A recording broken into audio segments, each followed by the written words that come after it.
Born January 31st, 1930 in Ansonville, Ontario. He was the second eldest of 6 children born to Kathleen and Evans Lindsay. His siblings were Lois, Jack, Betty, Bert, and Buddy.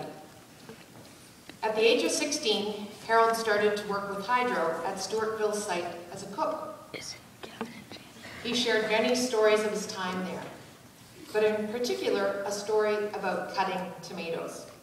He was in the kitchen one day cutting tomatoes for one of the meals, and after serving the meal, he noticed the end of his thumb was missing.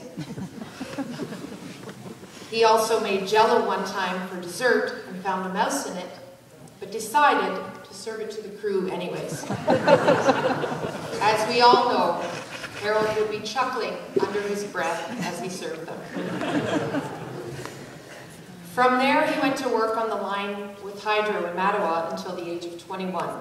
This is where his father worked. After meeting Thelma Shield, he worked for Shield Windows. Thelma and Harold were married on November 17, 1951, and recently celebrated their 60th wedding anniversary.